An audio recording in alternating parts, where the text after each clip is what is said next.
This is an epic tale from history. It was a time when India yearned for freedom. The British Empire had cast its long shadow over the land, draining its resources and crushing its people under the weight of injustice. At the heart of this struggle stood a frail yet Nand Mohandas Karamchand Gandhi. He led a movement that shook the foundations of an empire, all while espousing principles that continue to inspire generations. The year was 1930. Gandhi had embarked on a historic journey, a 386-mile trek from Sabarmati Ashram to the Dandi Salt Works. This wasn't just a walk. It was a protest, a defiant stand against the British salt tax, a symbol of their oppressive rule.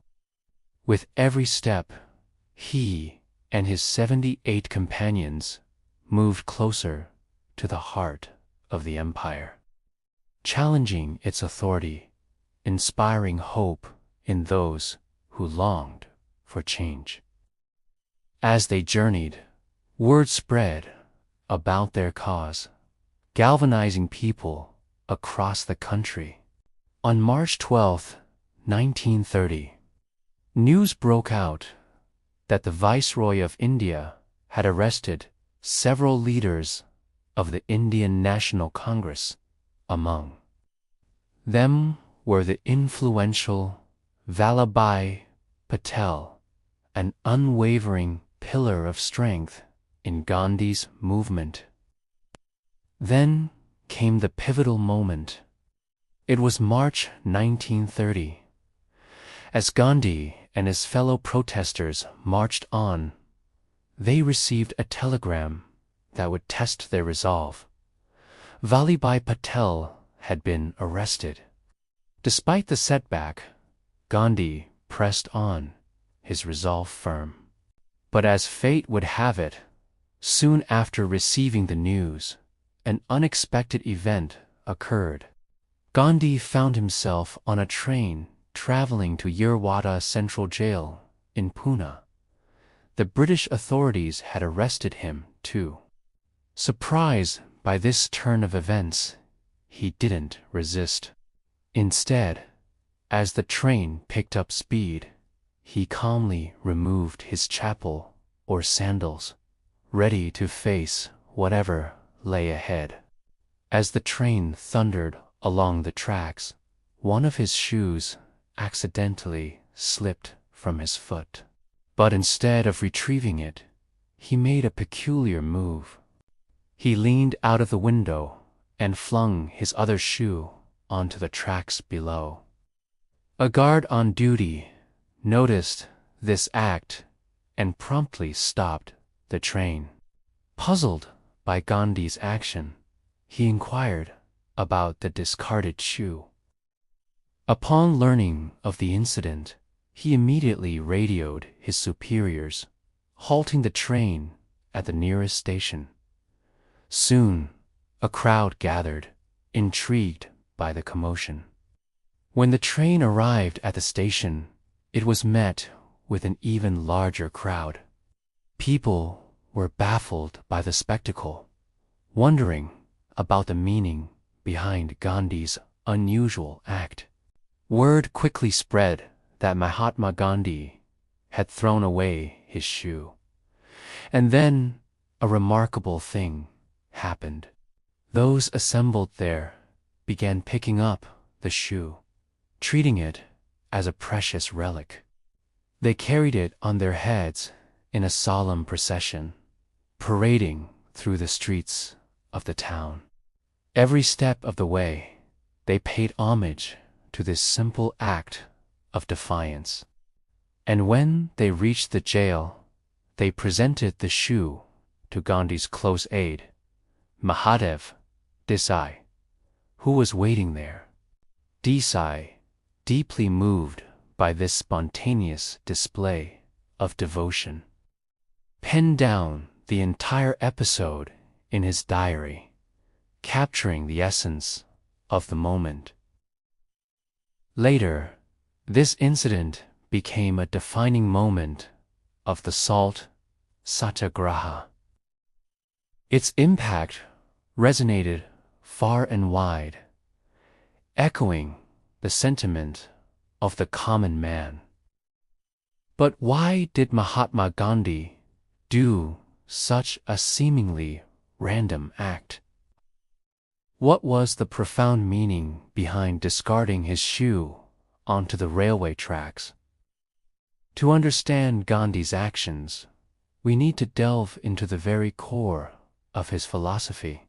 You see, Gandhi wasn't merely a political leader. He was a spiritual guide, a beacon of non-violent resistance. His every move was calculated, every word carried deep meaning.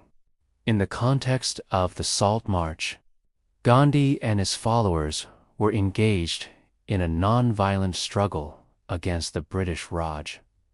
They were challenging the unjust salt tax imposed by the British, which had drained the resources of the Indian people. By making salt, which was a basic necessity, a taxable commodity, the British aimed to exploit and control the masses. Gandhi, on the other hand, wanted to make salt an emblem of freedom, a symbol of India's right to self-sufficiency.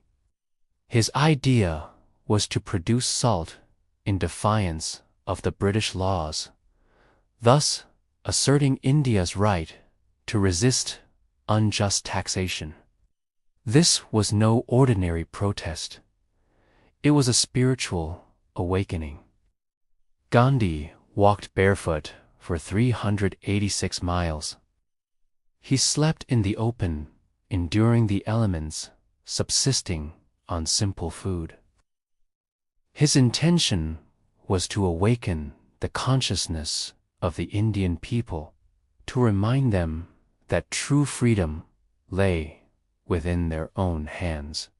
In this journey, he was not just marching towards the sea to make salt, he was marching into the hearts and minds of his followers, igniting a fire of patriotism and self-reliance. So now, let's get back to the shoe. Why did he throw it away? What was the symbolism behind this act? You see, Gandhi believed in living a life of simplicity and service. For him, material possessions had little value. He lived modestly, sharing what little he had with those in need. This incident on the train was not just about losing a shoe. It was about embracing the principles he lived by. When one shoe fell off, he could have retrieved it, but instead, he chose to discard the other. This act carried a powerful message. It symbolized the values he stood for. In that moment, he demonstrated that he was willing to part with everything, even his personal comfort, for the greater good of his cause. This single act became a metaphor for his entire philosophy. Just as he was ready to sacrifice one shoe for the other, he was ready to sacrifice anything for the freedom and equality of his people. Now, imagine being one of the people gathered at the station, or perhaps living in that town. How would you have felt upon seeing Mahatma Gandhi's shoe lying on the tracks? What would have gone through your mind? Would you have understood the deeper meaning behind his actions? Or would you have been as puzzled as everyone else. Your engagement helps us create more interesting videos for you. As the news of Gandhi's arrest spread, people across India began to take action. They organized meetings, some violent, others peaceful, all in protest of the British Raj. But as the movement gained momentum, the British responded with force. They intensified their crackdown, arresting many key figures, including some who had not even planned to participate in the civil disobedience movement. In response, Gandhi called for a nationwide strike. People were urged to defy the British in their own unique ways. Shopkeepers were told to shut their businesses, farmers to leave their fields uncultivated, and industrial workers to halt production. It was a call for a collective stand against injustice, a testament to the power of unity. This wasn't about brute force or violence. It was about the quiet, powerful resistance of the common man standing up for his rights.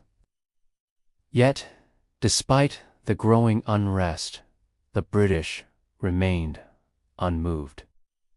They continued to tighten their grip, determined to crush any spark of rebellion.